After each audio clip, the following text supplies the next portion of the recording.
Alistair, things are obviously very bad there now. We've seen the stories of looting. We've heard the reports of looting. What can we expect over the next few days?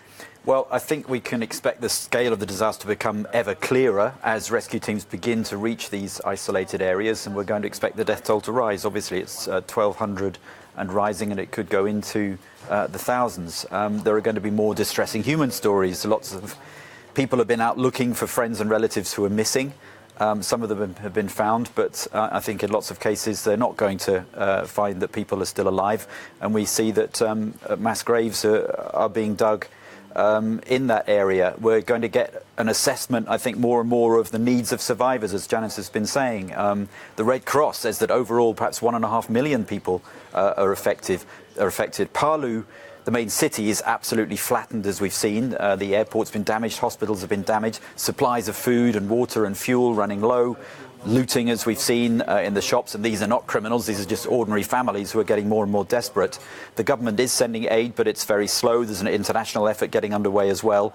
Many parts of Sulawesi Island, though, are very remote, difficult to reach by road at the best of times, never mind when there's been an earthquake and a tsunami, and aid workers are being hampered by mud and the difficult conditions, and as Janice said, a lack of equipment.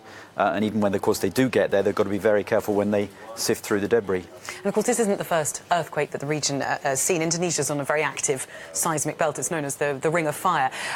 Is there more that the country should be doing to try and manage its response? Well, of course, this was the same question that was asked after the 2004 earthquake and tsunami, and so you could say, well, what's gone wrong this time? There was a warning system, but it has been criticised now, suggestions it wasn't working properly. The authorities say an alert was sent out. Was it lifted too early in Palu? Text messages were sent. Were they received by people? There's a network of stations and tidal gauges. The nearest one is quite a long way from Palu, though, for instance. There are sirens along the coast, but it said that they weren't working. And in fact, the earthquake put out the power lines, so then the sirens didn't work properly. There are high-tech systems that have been put into place, but it said that they weren't working for different regions, for different reasons.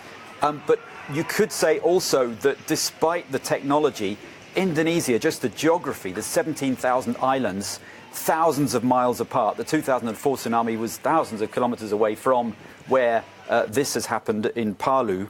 And so you could say it's a poor country, no matter how much money is thrown at technology. Really, it comes down to awareness and education. And there's testimony here that a lot of people simply didn't seem to be aware of what to do when the alert went out, because they were still hanging around in coastal areas and not looking to get to higher ground.